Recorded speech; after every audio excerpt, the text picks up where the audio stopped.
Hello YouTube, it's Ryan here with Hobbies and Man once again, and today we're going to be doing our rambling video for the month of September. I didn't really have a good topic until like a few days ago. I want to talk about fake out deaths, why they happen in manga so often, and why some people have some really shitty brain dead takes and why they're wrong.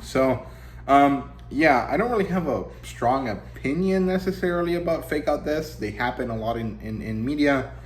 Specifically in manga, they happen a lot, and I think there's a very specific meta reason for it, and if you can think of that, it's fine. Also, be aware that, everyone knows that the main character is not going to die from the very beginning, so those fake out deaths are already not real, right, whenever a main character is in danger.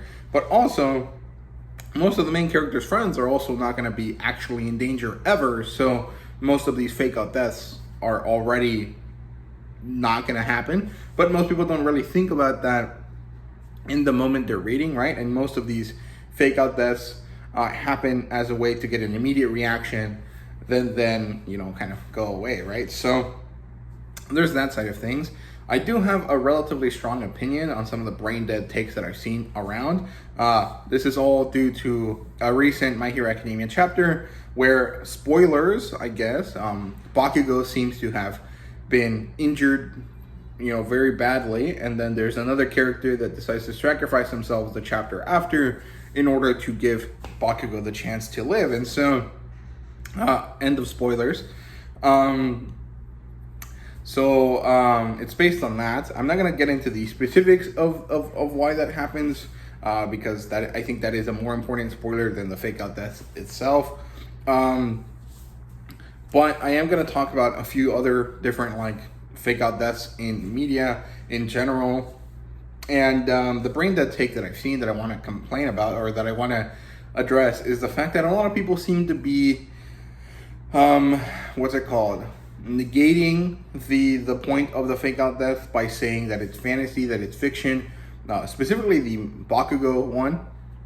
Because, of course, it doesn't have to make sense. It's a fantasy story. It's a fiction story. It's not real. Well, yes, it's not real, but that doesn't mean that it can't make sense. It has to make sense. Otherwise, there's no point. Also, these types of people are the same ones that complain about, the age of characters and how it has to do with their physical designs. And it's okay, well, it can't be fiction in one thing and then not fiction in the other, right?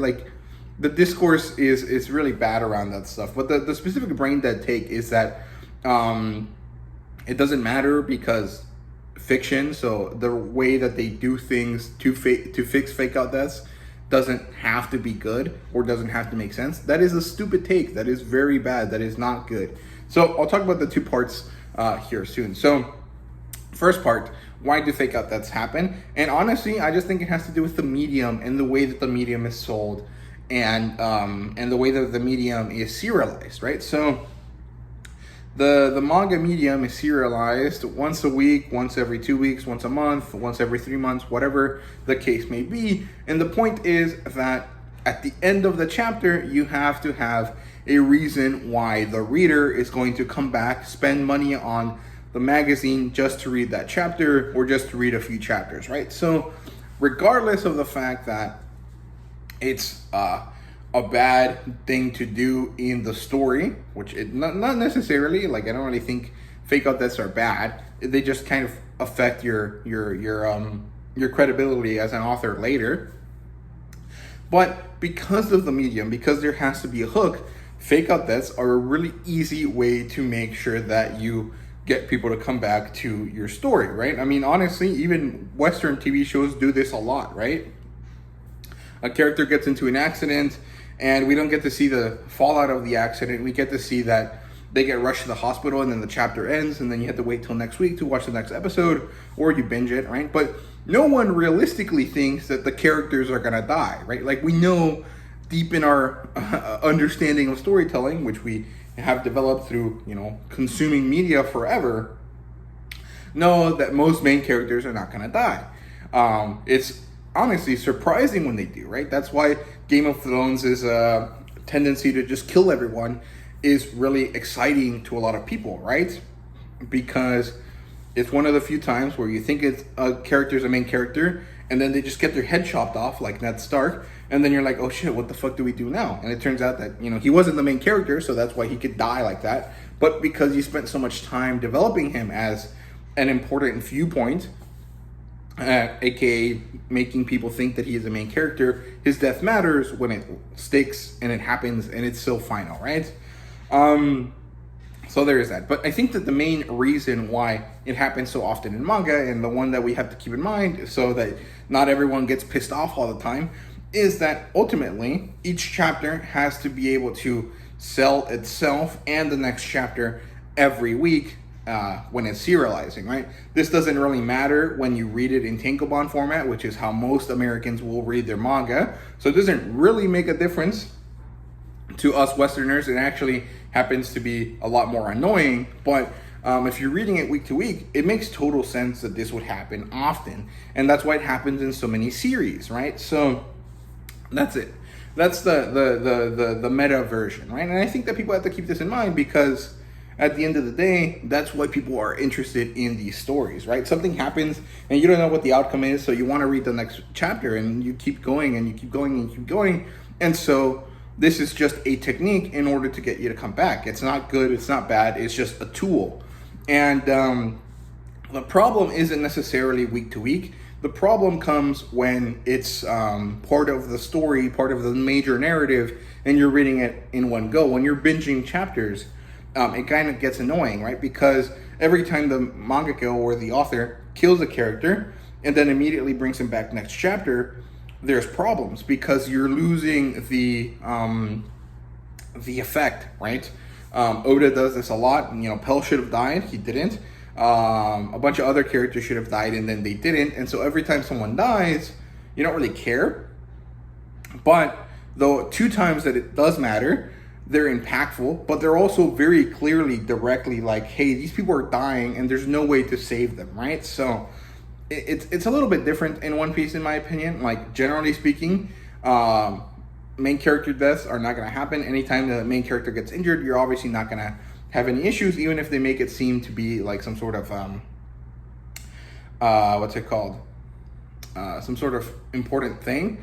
And side characters are normally not going to die either, because they're kind of important to some of the characters that are introduced. And then the few times that they do die, it's really impactful, but it also kind of robs you of the opportunity to grieve for the character in the moment. You have to do it until afterwards, and a lot of people would argue that that's also bad. So it is what it is in that sense.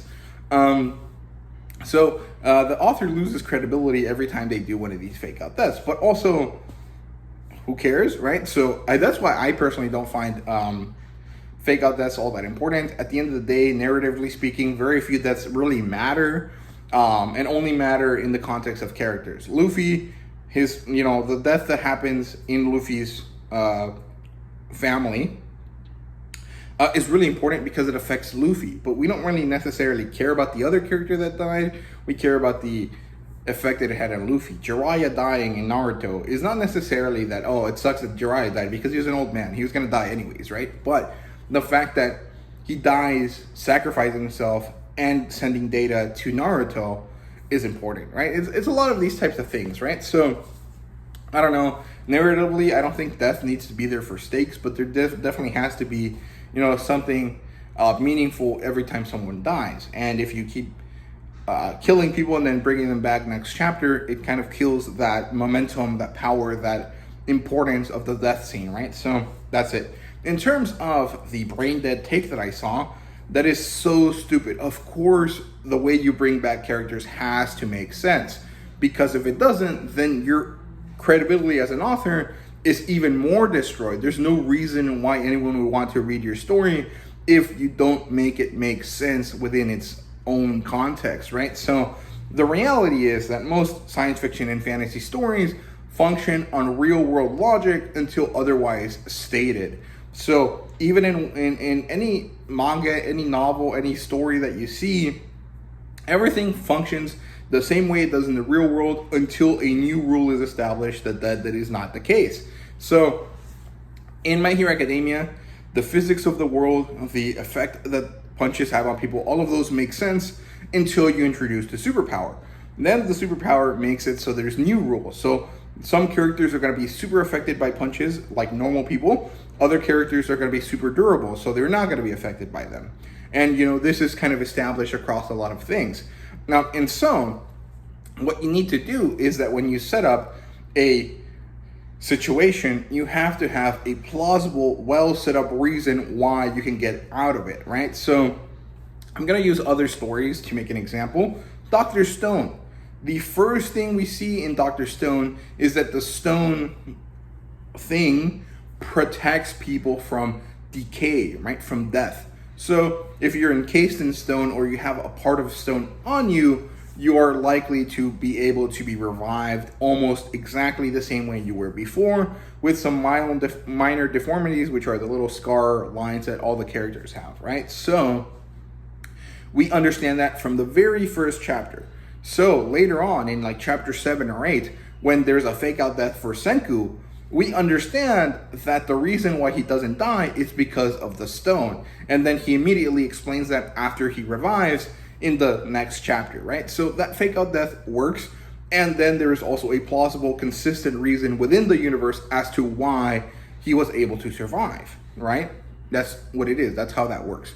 In Black Clover, I don't want to get too many specifics because it's kind of farther on into the story, but there are several situations where characters basically are on the brink of death or have already died, but because of the way that the magic is set up and the fact that there is dedicated magic healers, magic doesn't necessarily have to follow real world rules. It has to follow the rules of its own magic. And so if you have a specific type of character or group of characters that are able to, one, increase their magical power, and then two, use it to heal, and they are dedicated healers like Mimosa, then of course it makes sense that if a character dies or is at the brink of death, that Mimosa can bring them back, right? So there you go. That is logical. Now, for the My Hero Academia specific story, or the reason why My Hero Academia, this reason death doesn't work, why the fake out death doesn't work, is because there's already 3 or 4 different ways that you can heal someone in the story. And none of those ways were used. You can use Ares Rewind. You can use overhaul power, right? That can remove things and then put it back and then put it, into a new form if you want to. There's, just All Might being able to survive because of operations and because of his quirk and because of the old lady doctor. I forgot her name. What's her name? The old lady doctor, right? And then there's, of course, immortality or durability quirks. So that's 4 different ways in which you can save the character. And then the way that was chosen is so stupid, it's sacrificial, and it makes no sense because the character that is sacrificing themselves does not have the abilities to heal anyone. It doesn't work, right? And so, of course, it's a bad way to fix the death, the fake out death. And so it's a bad take to say that it doesn't have to make sense. It definitely has to make sense. There has to be internal consistency.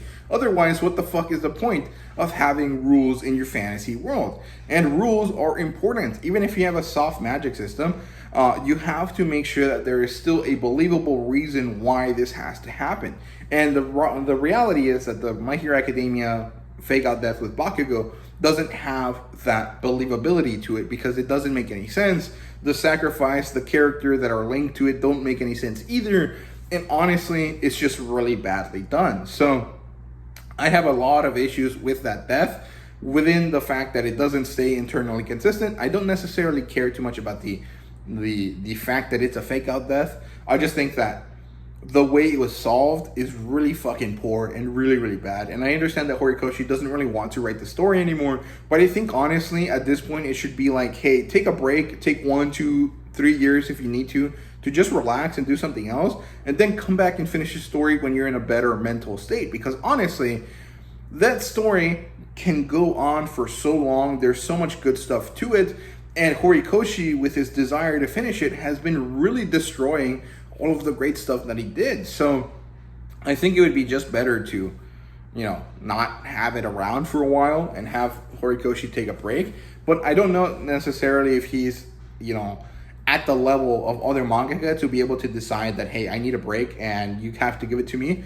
So I understand that he isn't able to, but he's definitely destroying his credibility as an author and the impact of his story, because let's be honest, My Hero Academia is awesome. Yes, it's not as good as One Piece, it's not as good as Naruto or Bleach or, you know, Black Clover or whatever.